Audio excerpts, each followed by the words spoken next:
آپ جانتے ہیں اللہ کے رسول صلی اللہ علیہ وآلہ وسلم کی کوئی بہن نہیں تھی۔ میرے حضور در یتیم ہیں، لیکن جب رضاعت کا شرف عطا کرتے ہوئے میرے حضور حضرت حلیمہ سعدیہ سلام اللہ علیہ کے یہاں تشریف لے گئے تو آپ جانتے ہیں کہ ان کی ایک بیٹی تھی جن کا نام شیمہ یا شیمہ بتایا جاتا ہے۔ وہ رشتے میں حضور علیہ السلام کی رضائی بہن لگتی تھی۔ قبیلہ بنو سعد کے رواج کے مطابق شام کو جب مائیں کھانا پکانے لگتی تو بہنیں اپنے بھائی گود میں اٹھا کر باہر کھلے میدان میں لے آتی۔ ہر بہن کی گود میں اس کا بھائی ہوتا اور وہ اپنے بھائی کے حسن کے قصیدے پڑھ رہی ہوتی۔ اگر کسی کے بھائی کا رنگ کالا ہوتا تو وہ کہتی رنگ کالا ہے تو کیا ہوا، میرے بھائی کے نقوش دیکھو کتنے خوبصورت ہیں، اس کی اٹھی ہوئی ناک، اس کی جھیل جیسی خوبصورت آنکھیں تو دیکھو کتنی پیاری۔ تو وہ نقوش کو معیار حسن قرار دیتی۔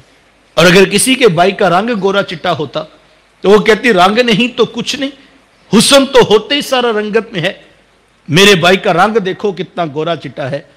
تو یہ بحث مباحثہ چل رہا ہوتا اور کوئی بہن بھی ہار ماننے کو تیار نہ ہوتی۔ اتنے میں ایک سمت سے حضرت شیمہ اپنا ویر محمد اٹھا کے لے آتی اور کہتی ذرا میرے ویر کا مقابلہ بھی تو کرو نا۔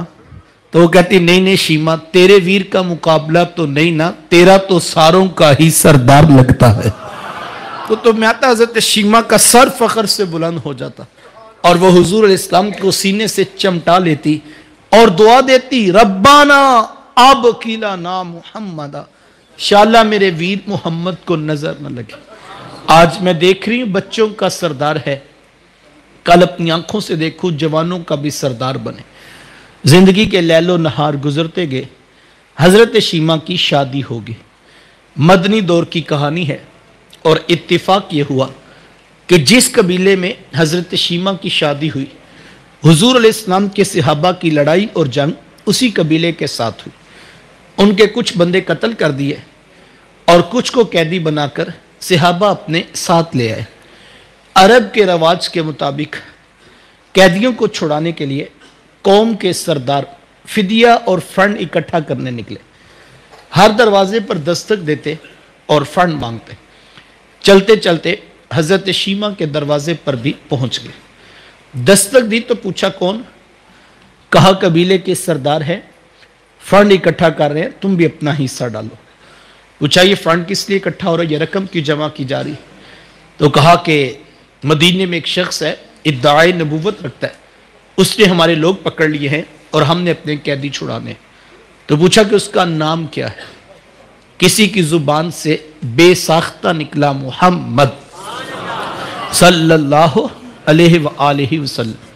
ایک عرصے کے بعد حضور علیہ السلام کا نام سنا تو آنکھوں میں آنسو آ گئے۔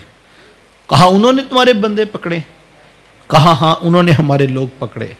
کہا پھر فنڈ اکٹھا کرنا چھوڑو، صرف مجھے ساتھ لے چلو۔ کہا تم کیا کرو گی؟ کہا تمہارے قیدی چھڑا کے لاؤں۔ کہا تم ان کو جانتی ہو؟ کہا ہاں تمہیں نہیں پتا، وہ میرے بچپن کے ویر اور بھائی لگتے ہیں، میں تمہارے قیدی چھڑا کے دکھاؤں گی۔ حضرت شیمہ قبیلے کے سرداروں کو ساتھ لیا اور حضور علیہ السلام کے خیمہ نوری کی طرف سفر شروع کیا۔ یہ وہ وقت تھا جب ادب کی آیات نازل ہو چکی تھی۔ خبردار میرے رسول کی آواز سے آواز بھی اونچی نہ کرنا، ورنہ زندگی کی ساری کمائی غارت کر کے رکھنا۔ صحابہ ننگی تلواروں سے در حبیب پہ پہرا دے رہے۔ حضرت شیمہ اس خیال سے کہ میں تو اپنے بھائی کو ملنے جا رہی ہوں، جب آگے بڑھنا چاہا تو پہرے داروں نے تلواریں سونپ دی۔ رک جا دیہاتی عورت، جانتی نہیں آگے کوچائے رسول ہے، آگے تو بغیر اجازت جبریل نہیں جا سکتے، تو کون؟ روایت میں آتا ہے جب راستہ روک دیا گیا، تلواریں سونپ دی گئی تو حضرت شیمہ نے یوں ہاتھ سے تلوار کو جھٹک کے کہا خلو سبیلی وعلمو انا اخت النبی، کہا میری راہیں چھوڑ دو، جانتے نہیں میں تمہارے نبی کی باجی اور بہن لگتی ہوں۔ یہ آوازیں کانوں میں پڑی، صحابہ کی آنکھوں پر پلکوں کی چلمنے آ گئیں، نگاہیں نیچی کر دی، تلواریں پیچھے ہٹا دی۔ حضرت شیمہ پورے پروٹوکول سے حضور علیہ السلام کے خیمہ نوری میں داخل ہوئی۔ میرے حضور جب دور سے بہن کو آتے دیکھا، حضور اٹھ کر استقبال کیا، مرحبا خوش آمدید پیش کرتے ہوئے فرمایا، میری بہن آج کدھر کو آنا ہوا؟ عرض کی حضور آپ کے بندوں نے ہمارے کچھ لوگ پکڑ لیے ہیں، میں ان قیدیوں کو چھڑانے کے لیے آئی ہوں۔ سنو بھائیو، اللہ کے رسول نے کیا ارشاد فرمایا؟ حضور میں میری بہن تو نے آنے کی زحمت کیوں گوارا کی؟ تو گھر بیٹھے بھی پیغام بھیج دیتی، میں محمد تیرے کہنے پہ ہی ساروں کو چھوڑ دیتا۔ زمانے کو عملاً بتایا دروازے پر بہن کا آنا کتنا معتبر ہے۔ پھر چند جوڑے، کچھ گھوڑے، بہت سارا ساز و سامان، اور میرے حضور خود بہن کو چھوڑنے کے لیے دروازے تک تشریف لے آئے۔ صحابہ نگاہیں نیچی کیے، محبوب علیہ السلام کے ادب میں کھڑے تھے کہ حضور میں صحابہ میں جب بھی قیدی چھوڑا کرتا ہوں پہلے تم سے مشورہ کیا کرتا ہوں، آج پہلا موقع ہے، میں قیدی بھی چھوڑ رہا ہوں اور میں نے مشورہ بھی نہیں کیا ہے۔ عرض کی اے بندہ نواز، آپ مالک کل کائنات ہیں، آپ جو چاہیں کریں، ہم کون ہوتے ہیں بھلا درمیان میں مشورہ دینے والے؟ لیکن حضور جی اتنا تو بتائیے، آج کون سی خاص بات تھی کہ آپ نے مشورہ بھی ضروری نہیں سمجھا؟ حضور میں صحابہ، آج میرے دروازے پر میری بہن آ گئی تھی، اور جب بہنیں دروازے پہ آ جائیں اللہ کا رسول انہیں خالی نہیں موڑا کرتا۔ زمانے کو عملاً بہن کا رشتہ میرے محبوب علیہ السلام کی دہلیز سے ملا ہے۔ توجہ چاہوں گا، وقت سمٹ رہا ہے۔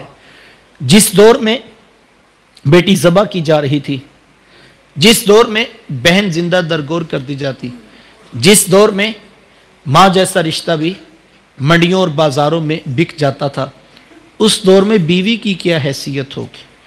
جبکہ آج کی اس تہذیب یافتہ دور میں بھی کچھ لوگ بیوی کو پاؤں کا جوتا خیال کرتے ہیں۔ یہ زمانہ جاہلیت کی بات ہے۔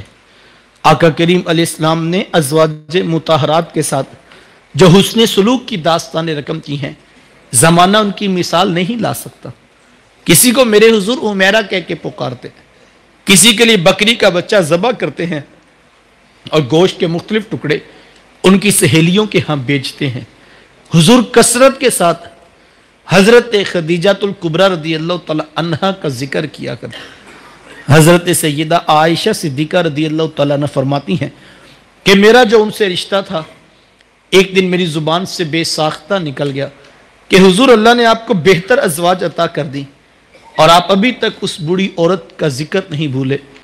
فرماتے پھر حضور کے چہرے پر جلال آ گیا اور حضور میں اے عائشہ مجھے خدیجہ کے بارے تکلیف نہ دو، جب پورے مکے نے میرا انکار کیا تھا ایک خدیجہ تھی جس نے میرا اقرار کیا تھا۔ کہا میں انہیں کیسے بلا سکتا ہوں جب زمانہ میری مخالفت کر رہا تھا؟ خدیجہ اس وقت بھی میرے سے محبت کی دعوے دار تھی۔ فرماتی پھر میں نے ہمیشہ محبتوں کا ہی اظہار کیا، اور یہی حضرت خدیجہ الکبریٰ رضی اللہ تعالی عنہا ہے۔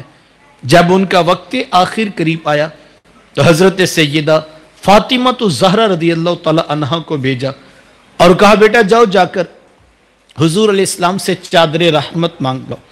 سیدہ حاضر خدمت ہوئی اور آ کر عرض کی کہ میری والدہ چادر مانگ رہی۔ آقا کریم علیہ السلام نے چادر بھی اتار کر پیش کر دی اور ساتھ میں بیٹا اپنی والدہ سے پوچھو یہ چادر کیا کرنی۔ یہ کہتے کہتے میرے حضور بھی ساتھ تشریف لے آئے اور حضور میں خدیجہ آپ نے چادر کیا کرنی ہے؟ عرض کی حضور مجھے جو بخار ہے لگتا یوں ہے کہ جان لیوا ثابت ہوگا، میری آرزو یہ ہے کہ مجھے کفن ملے تو آپ کی چادر رحمت میں ملے۔ یہ حضور علیہ السلام کا کتنا بڑا حوالہ ہے کہ بیوی آرزو کر رہی ہیں اگر مجھے شوہر کی چادر میں کفن مل جائے تو یہ رب کے حضور میری بخشش کی ضمانت ہوگی۔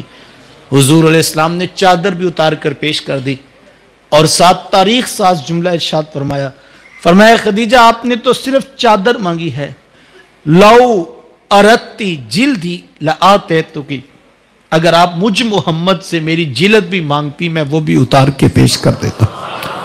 کوئی لا کر تو دکھائے ایسی کوئی مثال۔ کائنات عالم میں کروڑوں لوگ ہیں لیکن حضور علیہ السلام کی سیرت کا جمال، محبوب کی سیرت کا نکھار تو دیکھیے۔ یوں ہی نہیں فرمایا تھا تم میں بہتر وہ ہے جو اپنے اہل خانہ کے لیے بہتر ہے، اور فرمایا میں محمد تم سب میں سے اپنے اہل خانہ کے لیے سب سے بہترین ہوں۔